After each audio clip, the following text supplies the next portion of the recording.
A teenage girl from New York leaves school one winter afternoon on her way to meet her younger sister.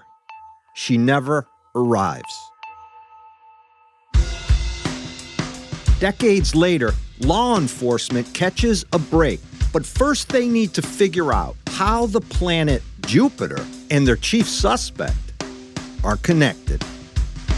My name is M. William Phelps. I'm an investigative journalist and the New York Times best-selling author of dozens of true crime books.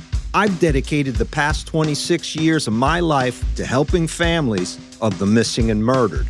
Join me. We're crossing the line.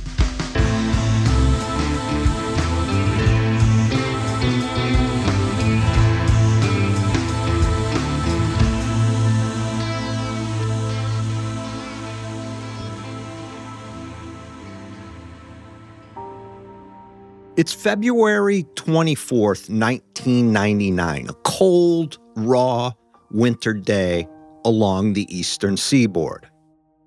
Just outside Manhattan, towards the Connecticut border, in the Bronx, New York, it feels like any other deep winter day.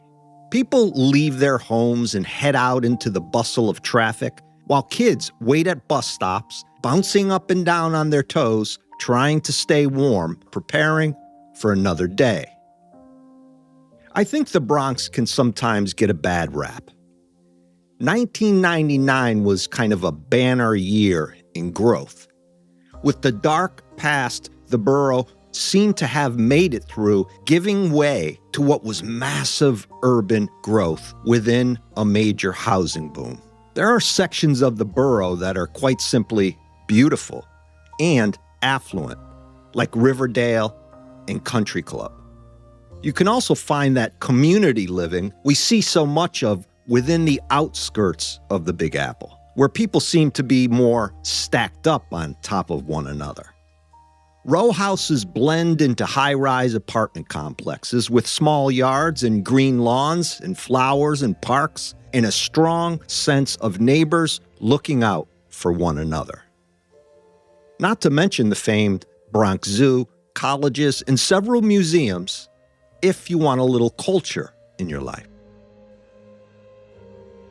13-year-old Bronx resident Minerliz Soriano has a big dream heading into her junior high school years.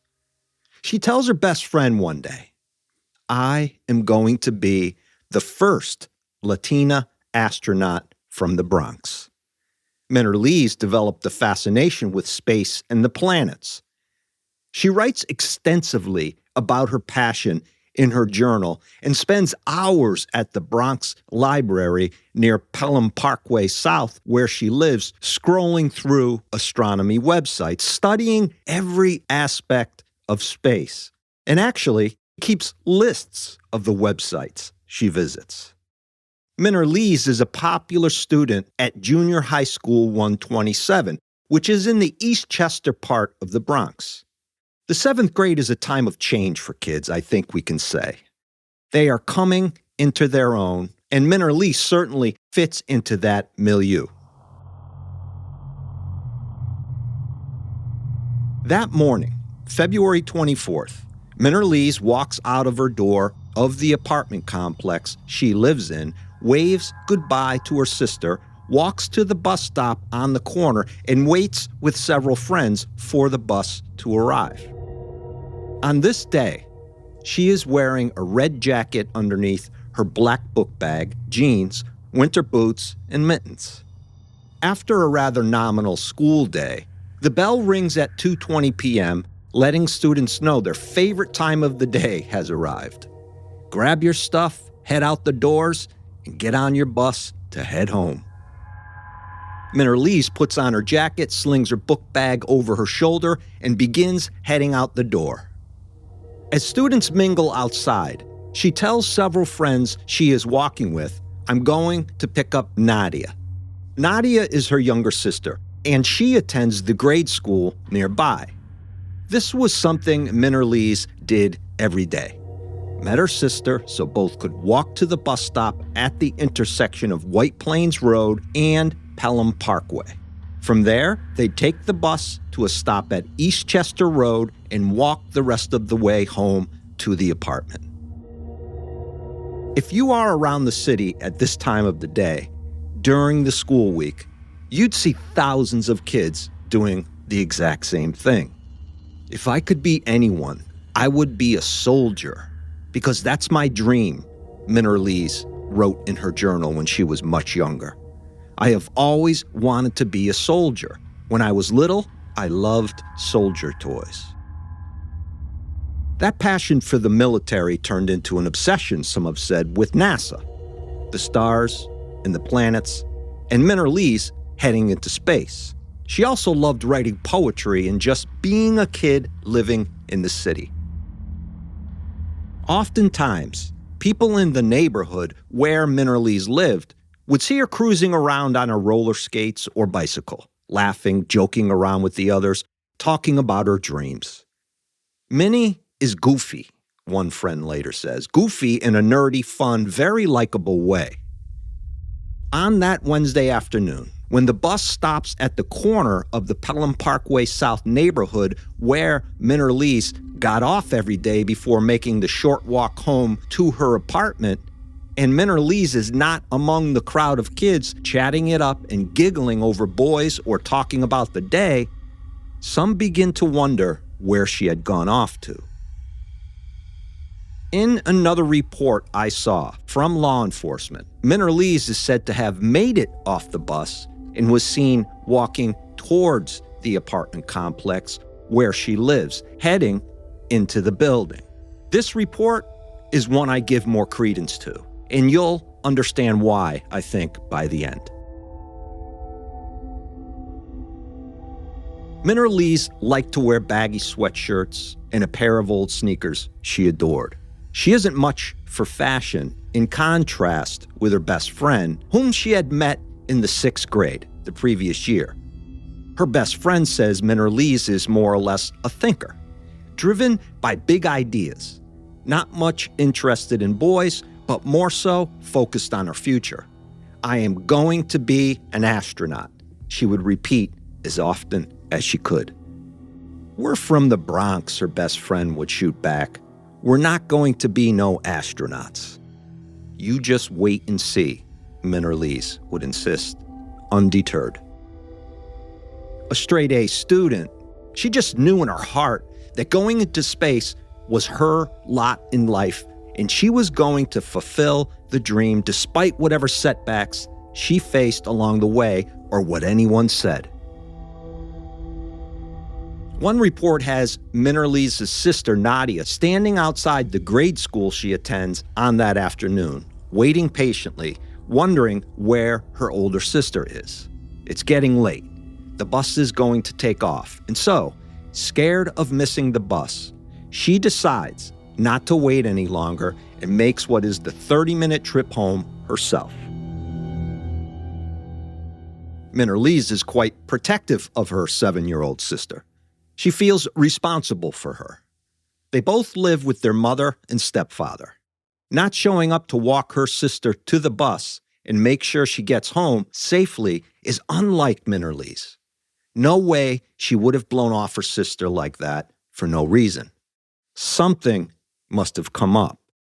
Either way, whether Minerliz makes it to the front of the apartment or not, by about 3 p.m., Nadia walks in through the door and her mother and stepfather ask where Minerliz is. Why is she not with you? She never showed up, Nadia reports. What do you mean? Minerliz had not said she was going anywhere after school, and she was completely responsible when it came to letting her parents know where she was going and when she'd be home. Immediately concerned, her parents head out the door and begin searching around the apartment complex and nearby, asking friends and people in the neighborhood if they'd seen her. Nobody had. Concern then turns quickly into fear and worry. By 7 p.m. that night, with still no word from Minerliz, they decide to call the NYPD and report her missing, which sets off a protocol the NYPD follows when a child is reported missing. Soon, flyers with Minerliz's photo go up inside the apartment complex and around the general area. Cops, on foot, go door to door. The neighborhood is stirring now, with talk that a child is missing. A day passes and nobody hears from the girl. She seems to have left school, arrived to the apartment complex grounds, and then vanished. And her family knows Minerliz would never put them through such an ordeal without good reason. The search for Minerliz grows in intensity and numbers as neighbors help and more cops arrive. They scour the borough, post her photo all over the city, a city of what is 10 million plus, which makes the search all that much more of a daunting task. Suddenly, every girl her age with brunette hair and the same build looks like Minerliz. I recall once doing a case of a missing 13-year-old, and I spoke to her mother at length. Every girl I saw after years went by, her mother told me through tears that even slightly resembled my daughter, I thought was her. So you can see how this type of situation can become ingrained deeply into emotions, play tricks on your mind, and take over every aspect of your life. After several days with no word, not a sighting or a lead, investigators are flummoxed, totally baffled by how the girl could be walking out of school one minute and the next, gone. They do not know what course to take next. The neighborhood is overwhelmed with fear and support and concern for the girl and her family. Emotions are heightened by the fact that by 1999, the stranger danger era has elapsed, yes, but crime is still rampant, and child abduction is something the media gloms onto. Minerliz went missing on a Wednesday afternoon. By that Saturday, 3 days into it, with no news, one has to consider that she had been snatched off the street and taken out of the city. There are so many roadways and routes out of the city. With the apartment complex so close to major highways, anyone could have come by, swooped her up, or lured her into their web and driven hundreds of miles away by now. That was one major issue in the cases I covered during the first season of my investigative podcast, Paper Ghosts, with the missing girls from Talon County, Connecticut. A main highway system was right in the pathway of where the girls were last seen, and some reports claimed that a trucker could likely be responsible. So, it becomes a major issue searching for what is essentially a needle in a haystack. You have a very large metropolitan area with millions and millions of people milling about, and you are searching for one girl. You need information, sightings, tips, maybe a family member feeling a little sketchy about a brother or a friend. And right now, with the fourth day approaching, the NYPD has none of that. On the fourth day, there is a major break in the case, one that nobody wanted to imagine. I'll get into that after a short break. You are listening to Crossing the Line with M. William Phelps, a true crime podcast.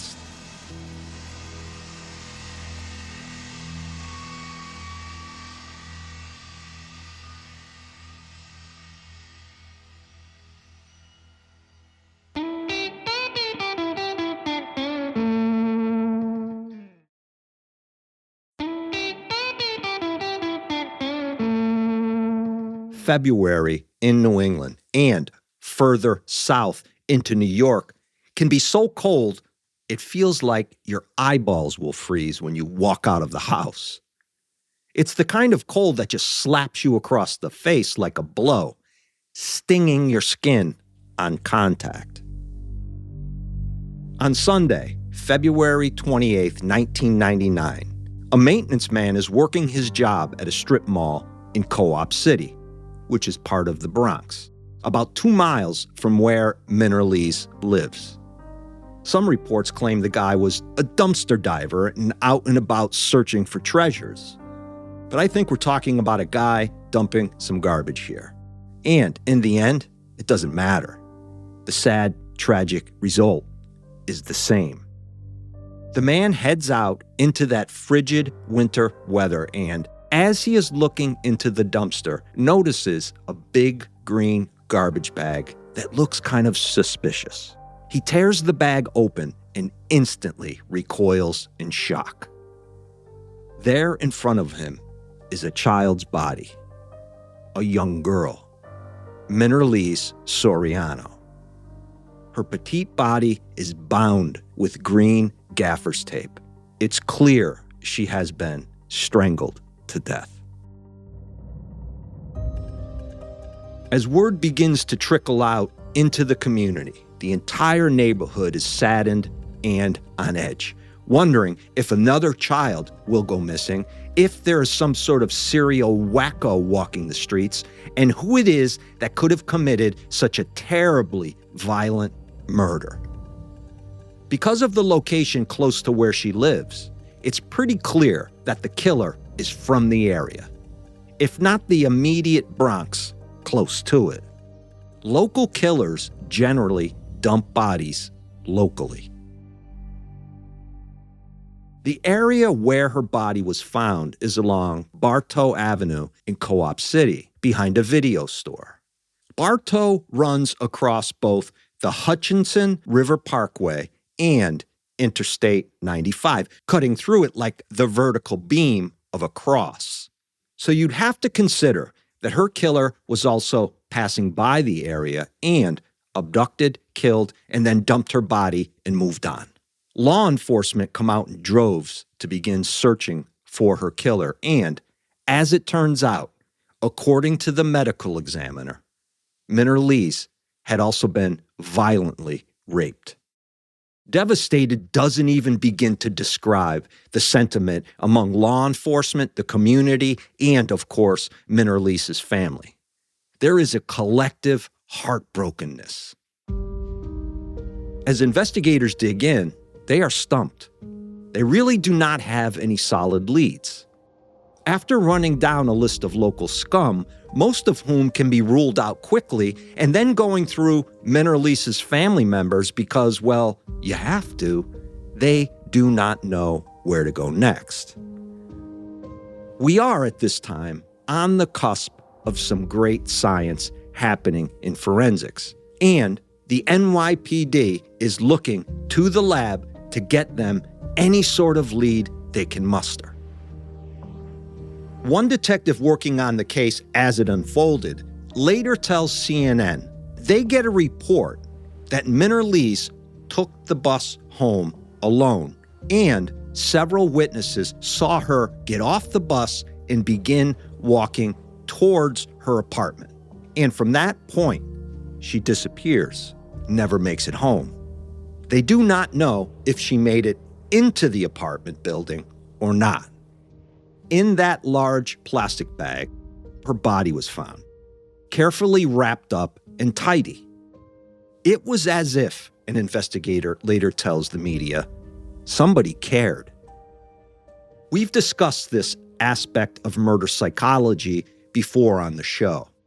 Sometimes, when a killer the victim is close to is getting rid of the body, they will take special care of it without even being consciously aware they are doing this.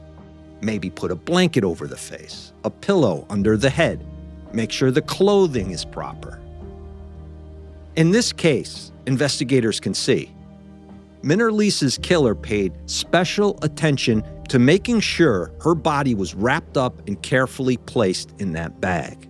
It sounds almost impossible to believe a killer could care about the body of the person they just murdered, but it is an unconscious act. Something inside of them trying to say, I'm sorry it had to end this way. I don't want you to confuse this with empathy, because that is not what we're talking about. It's not the killer saying, "I'm sorry for killing you, but sorry it had to happen this way." With the brutal rape of a teenager, as an investigator, you have to consider the murder as a means to get rid of the witness. So the motive is sexual, the murder a way to cover up the sexual assault. As they go through the crime scene evidence and Minerliz's clothing, forensics uncovers several stains on the front of Minerliz's sweater. They soon determine the stains are semen. This is a big discovery. They have the killer's DNA. They just need to match that DNA up to a suspect, of which they do not have at this time. As the case drags on, with hundreds of people interviewed, hundreds of doors knocked on, and over a dozen men hauled in and asked to voluntarily give up their DNA, nothing happens. No major person of interest emerges. None of the DNA comes back a match. This is a tenuous process because every time you test that DNA against a potential suspect, you destroy some of the DNA. Yes, you have a profile, but when it comes time to prosecute or you develop a suspect later on down the line, you had better have a sample left for the defense to test itself. So, it's a difficult task, to say the least. The one thing bothering investigators is that Minerliz was often out in the community in which she lived, perhaps like a lot of kids her age. She was sociable and active in giving back to the community. One of the things she liked to do was go door to door inside the apartment complex, and one would have to believe nearby apartment complexes, and sell cookies. This now places her in front of any number of potential deviants who might have developed an obsession with the girl. And look, it only takes one. In a city as big as New York, you had better believe at any given time there are predators walking and living among you, and they are watching your kids. It's in the numbers. The more people, the better the chances your kid will cross paths with a sex offender. Now, he may not take a liking to your child or do anything, but he is watching. At one time in my life, I lived in a very small farming community. I had signed up for, which I suggest all of you with children do, the Sex Offender Registry Alert System. So when a sex offender is released from prison and sent back out into the community, if he lives within a few miles of your address, you get an email alert letting you know. In my small town, I would get alerts once a month, sometimes 3 or 4. There was one instance I got an alert, and the dude had moved into his father's house right next door. My daughter then was 12. So it's important that you know. Knowledge is power, as they say. Let's take our second break. When I return, we'll get into how the NYPD Cold Case Unit develops a suspect and begins to track him down and get his DNA, which is pretty awesome police work.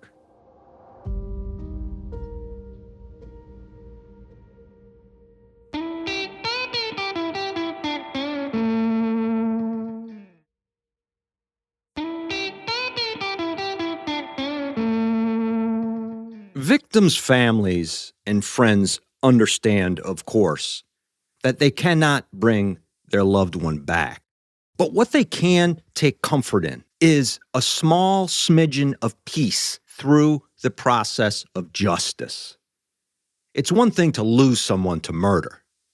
It's quite another to have that murder go unsolved and the people who love that person not know who is responsible for taking that life and that the killer is still walking the streets. It intensifies the pain, magnifies it. It's like a bullhorn shouting in your ear, "I got away with it." As most of you know, this is not a science podcast, though science, in the form of forensics, is a major rung up the ladder when you are trying to solve cold cases. So stick with me here as I wax metaphorical for a moment. It will become very important. Jupiter is the largest planet in our solar system, made up predominantly of hydrogen and helium, which matches the primary composition of a star. That said, I want you to keep this in mind as we get into locating our suspect, that just like a star, Jupiter has the same elements which make it possible, even remotely, for it to explode at any time. It's volatile, in other words. Minerliz's murder goes colder than that February day I described earlier. No suspects to speak of. No new leads. Nothing. Police are frustrated and angry. They have the dude's DNA, but none of the databases have produced a hit, which tells them he has never committed a felony before this absolute explosion of violence. All the way in 2022, a cold case unit within the NYPD takes a crack at Minerliz's case, thinking that science has come far enough along that it can maybe help them find the monster who did this. They begin to dig into the case. A group of 4 or 5 investigators spend all of their time on it. After going through the case files, they keep coming back to the notion that Minerliz's killer must have been someone close to her. Somebody who knew her. Maybe not necessarily personally, but someone who had seen her in the neighborhood or was a distant relative. They start in the building where she lived and make a list of all the potential male suspects who were near the age of someone who could have committed the crime back in 1999. Who stands out and who does not? Look at their history and see if they had committed any crimes post-1999 and what those crimes were. It's really great pragmatic crime-solving thinking on law enforcement's part, I have to say. They're staying inside the box, but now thinking outside of it, if that makes any sense. The obvious next step is to get the DNA they have from her killer into all the familial databases and begin to use genealogy to whittle down a list of potential matches. And see if, perhaps, one of those family trees leads back to either the building she lived in or someone living nearby.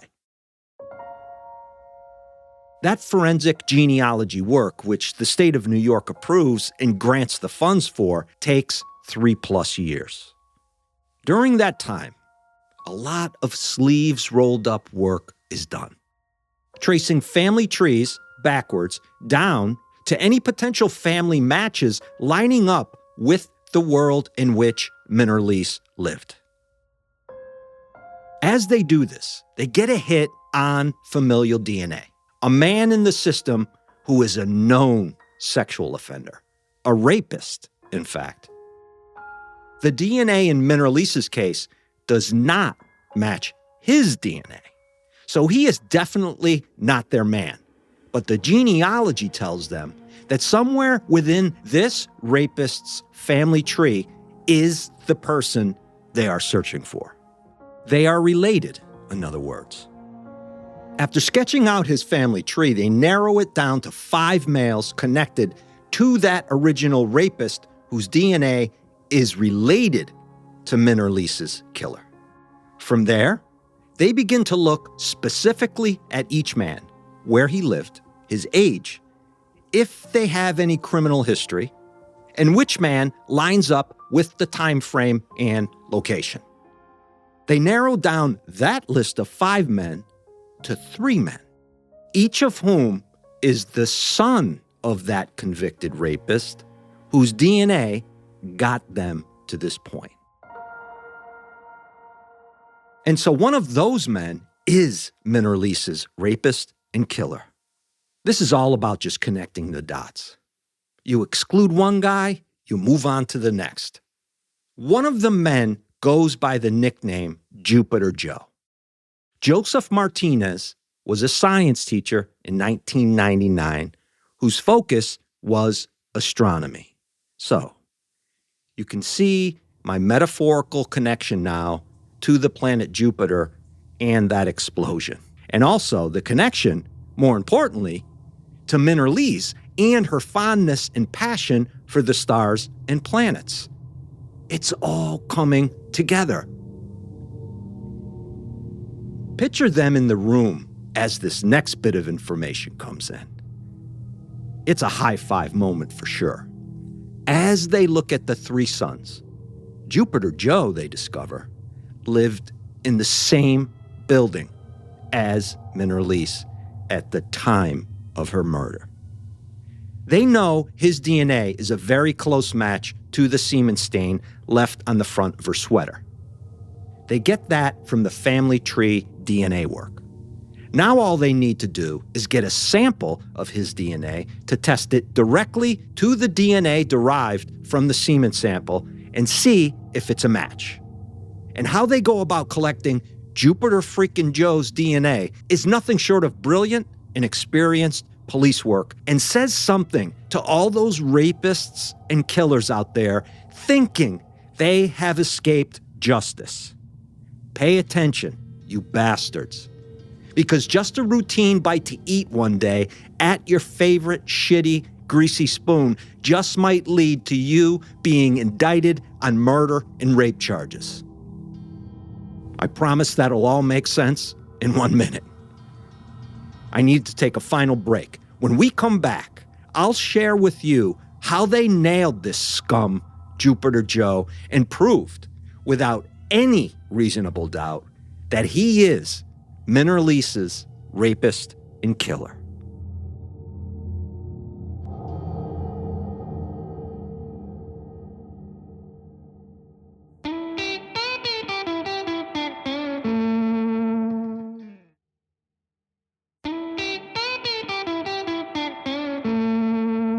To me, there is no worse a human being than a rapist and killer of children.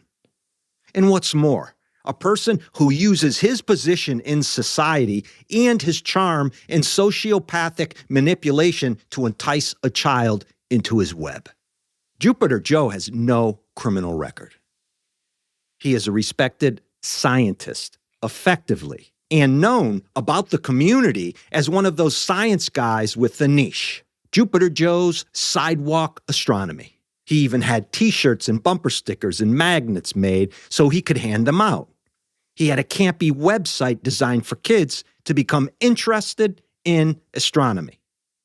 He looks like a school teacher, glasses, a bit of middle-aged weight, a beard, a deceivingly warm smile. And Joe? He could talk. He would walk around the same neighborhood where Minerliz lived and give astronomy lessons outside, on the sidewalk, in the park, at the bus stops, and make learning fun for children. Minerliz, of course, was interested in what he had to say because she loved the planets and stars and dreamt of one day flying into space.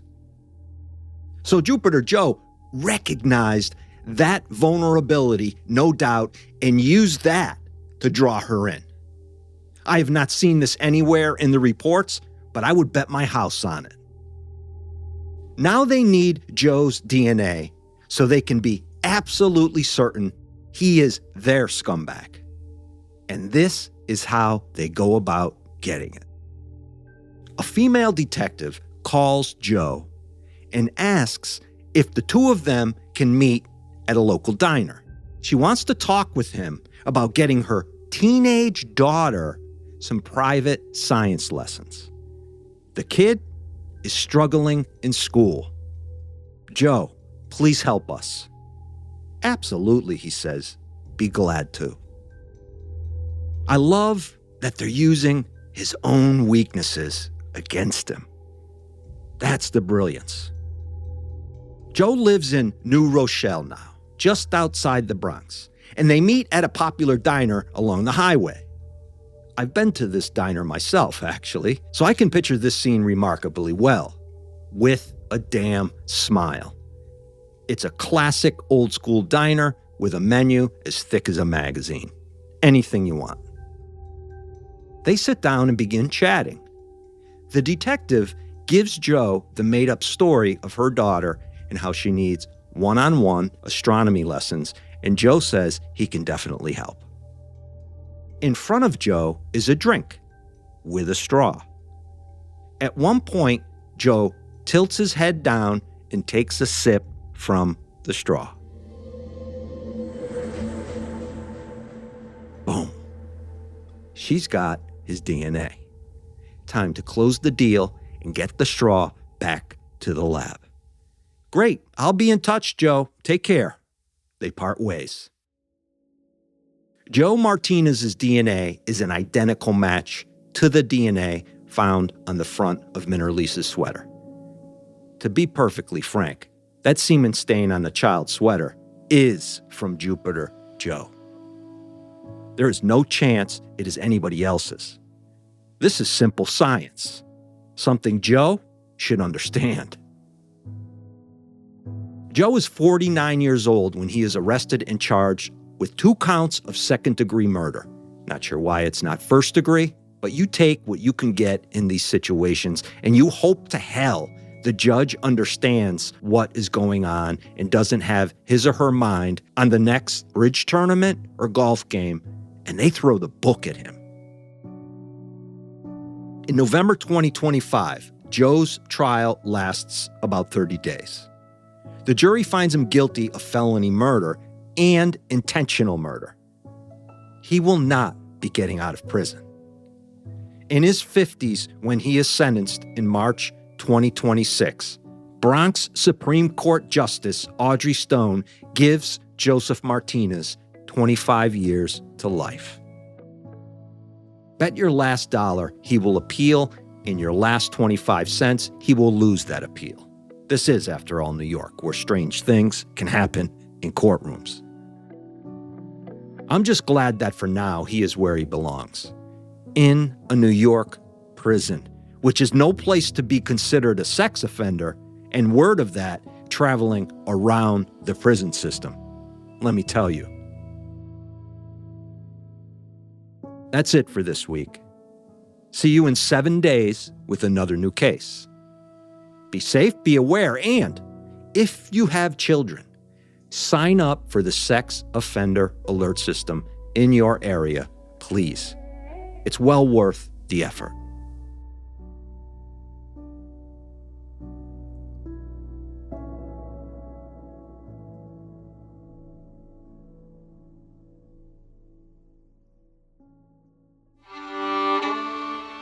I'd like to let you know I have a new book out, the first book I've published in 5 years. It's called They Came for Blood.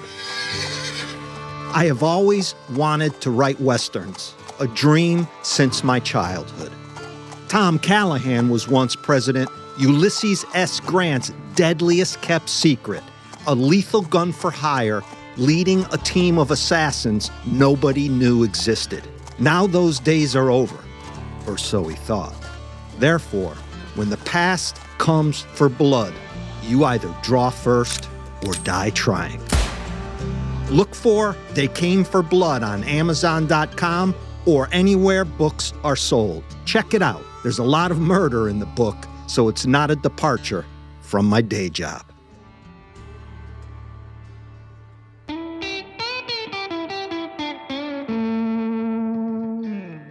Sources for this episode include Special Report, CNN, 2021. People versus Martinez, decision, March 12, 2026. NYPD arrests Joseph Martinez, CBS News, November 29th, 2021. Familial DNA search identified Joseph Martinez as suspect. CBS News, November 30th, 2021.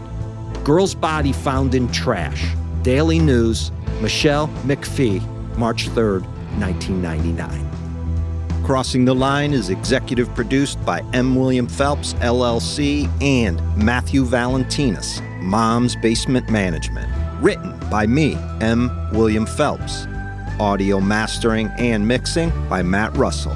Music by Epidemic Sound. Original music written and performed by Thomas Mooney, Tom Phelps, and Matt Russell.